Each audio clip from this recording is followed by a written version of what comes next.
In the epic stage of our justice system, judges are the arbiters of law, shaping and defining its principles as they resolve the most intense and contentious disputes.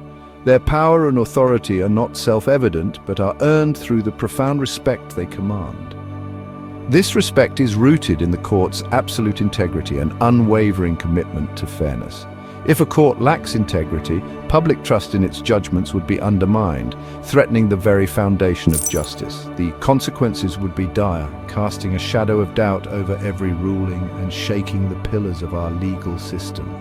Therefore, maintaining judicial integrity is not just important, it is the linchpin of our society's trust in the rule of law, a cornerstone upon which the entire edifice of justice stands. Its preservation is crucial for the stability and fairness of our legal system. This principle, grounded in the age-old belief that no man may be a judge in his own case, stands as a beacon of judicial fairness. First proclaimed by Sir Edward Coke in the 17th century, this tenet remains a bedrock of our legal system, a testament to the quest for impartiality. However, even in our modern era, the issue of recusal, where judges are often left to assess their own impartiality, casts a long shadow of doubt over the integrity of our highest courts. This tension between historic ideals and contemporary practice underscores a critical challenge, ensuring that the scales of justice remain untainted and truly balanced. Born on February 1st, 1552, in the quiet village of Mileham, Norfolk, Sir Edward Coke's rise was nothing short of extraordinary. His early years, shaped by relentless ambition and a thirst for legal mastery, saw him swiftly move from Norwich Grammar School to Trinity College, Cambridge, and finally to the Inner Temple in 1572. By 1578, Coke was called to the bar, where his sharp intellect and unyielding dedication catapulted him to prominence.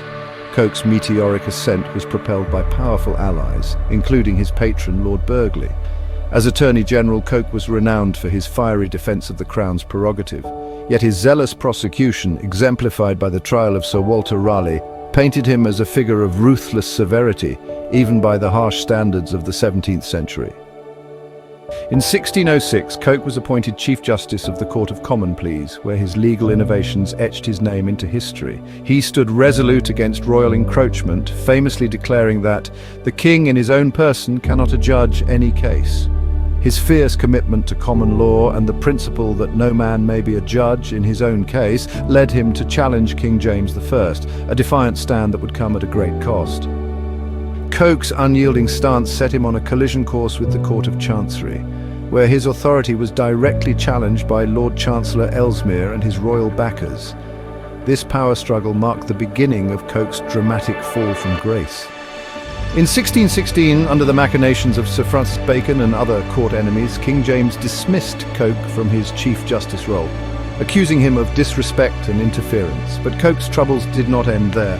In a desperate bid to restore his fortunes, he offered his daughter's hand in marriage to Sir John Villiers, the brother of the influential Duke of Buckingham, against her will and his wife's objections. This act of desperation tainted his legacy and exposed the extreme lengths he was willing to go to reclaim power. Despite personal failures and professional setbacks, Coke's resilience shone through. He re-emerged in Parliament, becoming a formidable voice against royal overreach. His defining achievement came in 1628 when he presented the Petition of Right to King Charles I, a landmark document that sought to limit the monarch's power and safeguard the rights of the people. Even in his twilight years, Coke faced relentless adversity. After his death in 1634, his papers were seized, with some, including his will, never recovered, a stark reminder of the enduring clash between law and power. Throughout his tumultuous life, Coke's faith remained his guiding star. Reflecting on his journey, he quoted from the book of Job, chapter 9, 25 to 27, KJV. "For I know that my Redeemer liveth, and that he shall stand at the latter day upon the earth. And though after my skin worms destroy this body, yet in my flesh shall I see God, whom I shall see for myself, and mine eyes shall behold, and not another, though my reins be consumed within me." He interpreted this verse as embodying the patience and endurance he strived to uphold through God's merciful goodness. These words capture the essence of his trials and his steadfast commitment to justice. Sir Edward Coke's legacy is a tapestry of triumphs and tribulations marked by a fierce defense of justice and moments of personal compromise. A man of profound contradictions, his contributions to the rule of law and the principle that no man may be a judge in his own case remain enduring pillars of our legal system. His life is a powerful testament to the sacrifices demanded by the pursuit of justice, a pursuit that, despite its costs, is undeniably worth the effort. Sir Edward Coke, the man who defied kings, confronted adversity and forged the path of justice. If you found this exploration of Sir Edward Coke's life inspiring, just as he drew strength from his faith and the patience shown by God's merciful goodness, be sure to hit that subscribe button and turn on notifications.